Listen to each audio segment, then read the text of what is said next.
আমাদের আজকের recipe chicken sandwich. একদম ঘরোয়া পদ্ধতিতে করা এই স্যান্ডউইচ। প্রথমেই আমরা চিকেনটাকে একটু প্রিপেয়ার করে নেব। তার জন্য একটা প্যানে জল গরম করতে বসালাম আর দিয়ে দিলাম একটু লবণ। জলটা ফুটে আসলে আমরা 200 গ্রাম মতো একটা চিকেন ব্রেস্টের পিস জলে দিয়ে দিচ্ছি। এবার ঢেকে দেব, তাতে সেদ্ধটা ভালো হবে। চিকেনের এক পিঠ একটু হয়ে আসলে আমরা অন্য পিঠটা উল্টে দেব, তারপরে আবার ঢেকে দেব। গ্যাসটা সিমে রাখছি। এই ফাঁকে প্রয়োজনীয় ভেজিটেবলসগুলো একটু কেটে নিই।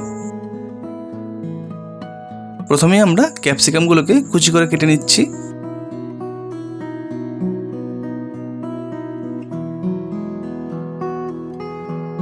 তারপর পেঁয়াজগুলোকেও একই সাইজে ছোট ছোট টুকরো করে কেটে নেব।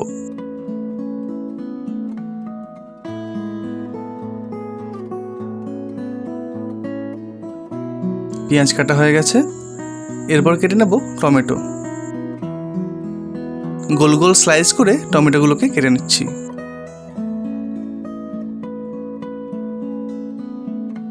এরপরে শসাগুলো ছাল ছাড়িয়ে একইভাবে গোল গোল করে স্লাইস করে নেব। একটু ধনেপাতা কুচি করে নিচ্ছি, আর সাথে দুটো কাঁচা লঙ্কা।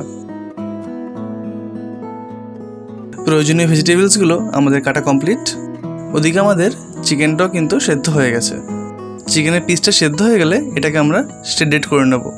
তার জন্য প্রথমে একটু কাঁটা চামচ দিয়ে ছাড়িয়ে নিচ্ছি, আর তারপরে আমাদের হাত দিয়ে সুবিধা হচ্ছিল তাই আমরা হাত দিয়েই বাকিটা করে নিয়েছি। এরপরে আরেকটা পাত্রে একটু জল দিয়ে নিলাম, আর সুইট কর্নগুলোকে এর মধ্যে দিয়ে দেবো একটু সেদ্ধ হওয়ার জন্য।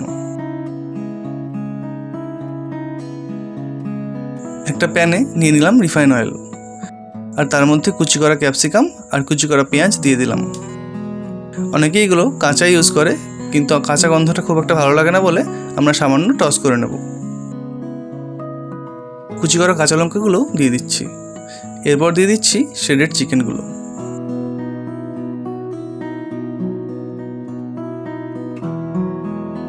একটু নেড়ে চেড়ে নেব।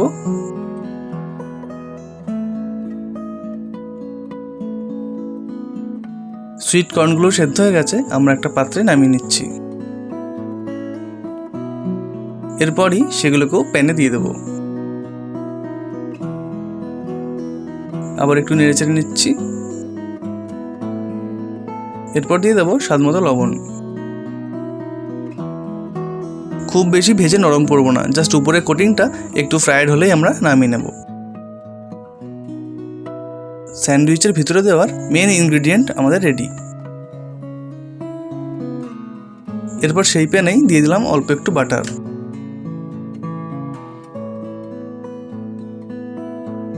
তারপর প্যানে দিয়ে দিলাম একটা বড় সাইজের স্লাইস ব্রেড। দুদিক আমরা ভালো করে সেঁকে নেব।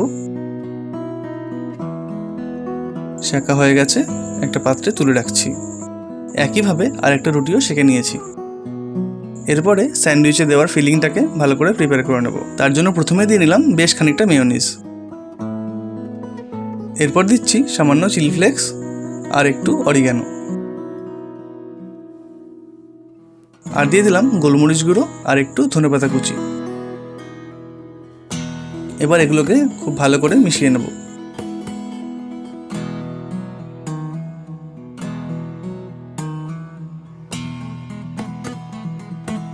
আমাদের স্যান্ডউইচের ভেতরে দেওয়ার ফিলিংটা কিন্তু একদম রেডি। এরপরে ব্রেডটার উপরে সামান্য টমেটো কেচাপ স্প্রেড করে নেব। আর বলে রাখি, এটা যেহেতু একেবারেই ঘরোয়া প্রিপারেশন, আমরা ব্রেডের সাইডগুলো আর কেটে বাদ দিইনি, এগুলো খেতে ভালোই লাগে। এরপরে চিকেনের যে মিক্সচারটা সেটা দিয়ে দিচ্ছি। ভালো করে স্প্রেড করা হয়ে গেলে উপরে দিয়ে দেবো স্লাইস করা শসাগুলো, আর তারপরে দিয়ে দেবো স্লাইস করে রাখা টমেটো। একদম উপরে আমুলের চিজ গ্রেট করে দিয়ে দিচ্ছি। এবার মাঝখান দিয়ে কেটে নিলেই আমাদের চিকেন স্যান্ডউইচ কিন্তু একদম রেডি। ব্যাস রেডি আমাদের চিকেন স্যান্ডউইচ। এবার একটা পাত্রে সার্ভ করে নেওয়া হলো। কেমন লাগলো আজকের ভিডিও? খেতে কিন্তু দারুণ হয়েছে। খুব সহজেই বাড়িতে বানিয়ে নাও এরকম চিকেন স্যান্ডউইচ। আজকের ভিডিওটি ভালো লাগলে অবশ্যই লাইক, কমেন্ট আর শেয়ার করবে, আর আমাদের চ্যানেলটিকে অবশ্যই সাবস্ক্রাইব করে দেবে, আর সঙ্গে পাশে থাকা বেল বাটনটিও প্রেস করে দেবে। ভিডিওটি দেখার জন্য অনেক ধন্যবাদ।